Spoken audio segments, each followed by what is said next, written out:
अब भारत का हिंदू भी जान चुका है कि वक्फ का कानून बनाए तो क्या मेरे को नौकरी मिलती। हिंदू जान चुका है कि मुसलमानों की नफरत को दिखाकर, मुसलमानों को डराकर वोट बटोरती आई बीजेपी। दिखाने के लिए कुछ नहीं है। असदुद्दीन साहब, आप संघर्ष करो, हम तुम्हारे साथ हैं। बैरिस्टर असदुद्दीन साहब, तुम संघर्ष करो, हम तुम्हारे साथ हैं। बैरिस्टर असदुद्दीन साहब, आप संघर्ष करो, हम तुम्हारे साथ हैं।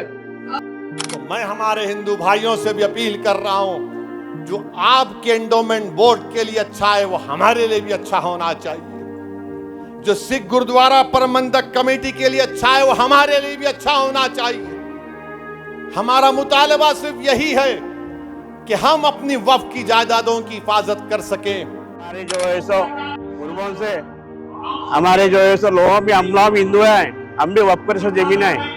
असदुद्दीन ओवैसी संघर्ष करो, हम तुम्हारे साथ हैं। असदुद्दीन ओवैसी संघर्ष करो, हम तुम्हारे साथ हैं। असदुद्दीन ओवैसी संघर्ष करो, हम तुम्हारे साथ हैं। असदुद्दीन ओवैसी संघर्ष करो, असदुद्दीन ओवैसी संघर्ष करो, असदुद्दीन ओवैसी संघर्ष करो, हम तुम्हारे साथ हैं। असदुद्दीन ओवैसी संघर्ष करो, हम तुम्हारे साथ हैं। असदुद्दीन ओवैसी संघर्ष करो, हम तुम्हारे साथ हैं। असदुद्दीन ओवैसी संघर्ष करो, हम तुम्हारे साथ हैं। जिंदाबाद, संविधान जिंदाबाद, संविधान जिंदाबाद, संविधान जिंदाबाद। तमाम मेरे मुसलमान भाइयों के लिए है जो घर पकड़ के बैठे हैं, उनको जगाने के लिए ये लाया हूँ मैं। आज हम नहीं जागेंगे तो हमारी नस्लें हम पे थूकेंगी। बिल्कुल, यही वजह से हम ये लगा के आए। तो मेरे सारे मुसलमान भाइयों से गुजारिश है, घरों से निकलो बाहर, इसके लिए एहतजाज करिए आप। जिंदा है तो जिंदा होने का सबूत, बस यही बोलना चाह रहा हूँ मैं। सीधा मैसेज यही है मेरा इसके लिए। जिंदा कौम है, जिंदा कौम होने का हम नहीं उठेंगे तो फिर कौन उठेगा? सारे मुसलमान भाई घर के बाहर निकलिए बस। हम अपनी वक्त को नहीं बचाएंगे तो फिर कौन बचाने आएगा? नारे तकबीर, अल्लाहू अकबर, नारे रिसालत, या रसूल अल्लाह। वो बिल वापस लेना जरूरी है, नहीं तो आप डर जाएंगे मोदी भाई। कोई नहीं आता तुम्हारे पीछे। ये जो आपके बैठे ना पीरे पीछे, पूरे उतर जाएंगे एक दिन। अभी 70 साल होगा, सोचिए 70 साल होगा तुम्हारा, 72 75 है। और क्या जिएंगे वो बोल दो, 5 साल जिएंगे उतना ही, तुम मर जाएंगे तुम आगे डगा के। बदुआ लगेगा, गरीबों का बदुआ लगाएंगा, मुसलमानों का गद्वार सूरों के जैसा बदुआ लगे जाएंगे तुम। और ये हैदराबाद क्षेत्र में जहाँ पे बैरिस्टर असदुद्दीन ओवैसी जी ना मुसलमानों के लिए, हिंदुओं के लिए, सिखों के लिए, एससीओं के लिए, एसटीओं के लिए, हर किसी के हक की आवाज उठाते हुए उनके हर एक त्योहार में रहने दीजिए, उनके हर एक बस्ती में रहने दीजिए, उनका काम करते हुए आगे बढ़ रहे हैं। आज बीजेपी सिर्फ केवल हिंदुत्व का नाम लेते हुए, हिंदुत्व के नाम पर एक कलंक के तौर पर बनते हुए, मुसलमानों की आवाज दबाते हुए आज उनके हक के मस्जिद दरगाहों पर बात आ रही है।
जय भीम जय ने, मेरा नाम महेश भार्गव है, गोशामहल कॉन्स्टिट्यूंसी से।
हमारे जो है सो पूर्वों से हमारे जो है सो लोगों में हम लोग हिंदू हैं, हम भी वक्फ से जमीन है, जैसा कि एयरपोर्ट बेच लिए, जैसा बीएचएल गवर्नमेंट का वो बेच लिए, क्या उसको अम्बानी को देना चाह रहे क्या आप लोग? पूरे बम्बई में जो है इतना बड़ा प्रॉपर्टी है, वक्फ प्रॉपर्टी है, पहले उसको नोटिस दिए, उसको खाली करा दिए।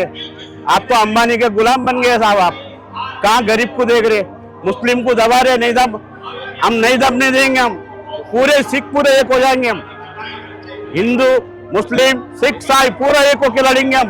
ये आप जो है सब बिल वापस ले लीजिए। कैसा इंसान के लिए कैसा लिए, वो बिल वापस लेना जरूरी है, नहीं तो आप डर जाएंगे मोदी भाई। कोई नहीं आता तुम्हारे पीछे। ये जो आपके बैठे ना पीरे पीछे पूरे उतर जाएंगे एक दिन। अभी 70 साल होगा, सोचिए 70 साल होगा तुम्हारा, 72 75 है, और क्या जिएंगे वो बोल दो। 5 साल जिएंगे उतना ही तुम मर जाएंगे तुम आगे डगा के। बदुआ लगेगा, गरीबों का बदुआ लगाएंगा, मुसलमानों का गदुआ, सूरों के जैसा बदुआ ला के जाएंगे तुम। इनके धंधों पे तुम देश देश फिर रहे, जाके चाया पी रहे, प्लेन में जो है सो एक एक ड्रेस कितना है, कभी सोचे नहीं सोचे, कभी जमीन पे उतरे नहीं देखे।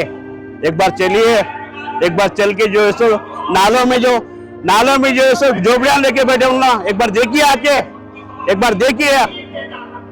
आप जो ऐसो पूरा ऐसो वालों के नहीं घूम रहे। हाँ बोले वहां प्लेनों पे उठना, बाहर वालों से जाके मुस्लिमों से मिलना।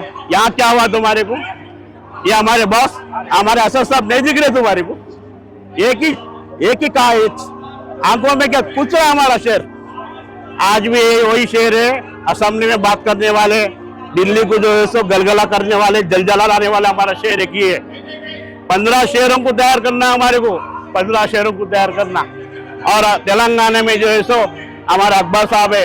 अकबर साहब के दर का हर एक मुल्क से निकलना, एक एक आदमी, हर एक आदमी से एक मुल्क से एक आदमी निकलना, और एक एक गली में एक बच्चा तैयार होना। डरना किसी से कोई भी नहीं। एक दिन जाना जरूरी है, मगर अपना सर कट जाना, मगर सर झुकाना चाहिए उसको। आज गोलकोंडा जिला अध्यक्ष बीजेपी के ये कहते हैं ये प्रोटेस्ट वक्फ अमेंडमेंट बिल के अगेंस्ट प्रोटेस्ट नहीं होना चाहिए बोलकर, रोकता बोलकर ये चैलेंज करते हैं।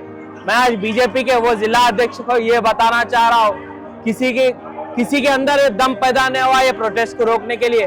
बीजेपी आज के डेट में हैदराबाद में और पूरे तेलंगाना में एक कलंक के तौर पर, हिंदुत्व के नाम पर एक कलंक के तौर पर बन चुका है। आज ना केवल मुसलमान भाई, हमारे पूरे Hindu, OBC, other backward class के, एससी, एसटी, सब लोग मिलकर हम यहाँ एकजुट होकर वक्फ अमेंडमेंट बिल के अगेंस्ट है। और ये हैदराबाद क्षेत्र में जहाँ पे बैरिस्टर असदुद्दीन ओवैसी जी ना मुसलमानों के लिए, हिंदुओं के लिए, सिखों के लिए, एससीओं के लिए, एसटीओं के लिए, हर किसी के हक की आवाज उठाते हुए उनके हर एक त्योहार में रहने दीजिए, उनके हर एक बस्ती में रहने दीजिए, उनका काम करते हुए आगे बढ़ रहे हैं। आज बीजेपी सिर्फ केवल हिंदुत्व का नाम लेते हुए, हिंदुत्व के नाम पर एक कलंक के तौर पर बनते हुए, मुसलमानों की आवाज दबाते हुए आज उनके हक के मस्जिद, दरगाहों पर बात आ रही है, क्योंकि मस्जिद और दरगाहों पर बात ला रहे हैं। ये सरासर गलत है। इसका हम खंडित करते हुए इसको हम सभी आज बैकवर्ड क्लास के भाई मिलकर दारुसलाम में हो रहे सो वक्फ अमेंडमेंट बिल के अगेंस्ट ठहर कर हमारे बैरिस्टर असदुद्दीन ओवैसी साहब का दिल से साथ दे रहे हैं। धन्यवाद। अस्सलाम वालेकुम व रहमतुल्लाहि व बरकातुहू। आज हम सब दारुसलाम ग्राउंड पर यहाँ मौजूद है क्योंकि ये मोदी हुकूमत ने गैर कानूनी बिल लाकर मुसलमानों को परेशान कर मुसलमानों को टारगेट करने की कोशिश की है। हम इस बिल को नाकामयाब करेंगे। हमारे सदर बैरिस्टर असदुद्दीन ओवैसी साहब की कॉल पर और ऑल इंडिया पर्सनल मुस्लिम लॉ बोर्ड की कॉल पर हम यहाँ दारुसलाम के इस ग्राउंड में नामपल्ली में तशरीफ लाए हैं और हम ये हुकूमत को बताना चाहते हैं कि मुसलमान कमज़ोर नहीं है, मुसलमान दूसरे कमज़ोर नहीं है और मुसलमान, हम ये बताना चाह रहे हैं कि ये बिल लाकर आप मुसलमानों को टारगेट नहीं कर सकते। हम ये बिल वापस लेने की आपसे दरख्वास्त करते हैं, ये बिल वापस ले जाए। सुप्रीम कोर्ट के लिए सुप्रीम कोर्ट को हम बताना चाहते हैं कि ये गैर कानूनी बिल को वापस लेने पे मजबूर करिए सरकार को और and we reject this Waqf amendment law which has been from 2025। Thank you. आज all India Muslim personal law board के ज़रिए तमाम जो हैदराबाद की सरजमीन दारुसलाम के अंदर वक्फ बिल के खिलाफ जो एक्ट का हिस्सा ले चुका है, एक्ट की शक्ल में हमारे इसके खिलाफ हम सब एहतजाज में शामिल हुए हैं और मोदी सरकार से, हुकूमत हिंद से दरख्वास्त करते हैं कि हमें ये कानून नहीं चाहिए। आप कितना भी कह लें कि ये कानून हमारे लिए जो कानून बनाया है, लेकिन हम इसको मुस्बत नहीं मानते। मैं आपसे रिक्वेस्ट करता हूँ, मुअद्दबाना गुजारिश करता हूँ कि इस कानून को जितनी जल्दी हो सके आप वापस ले लीजिए, वरना मुसलमान बिल्कुल कमर बस्तर तैयार है और इस चीज के लिए तैयार है कि हम आपसे लड़ेंगे और इस कानून को किसी भी में वापस ले लें।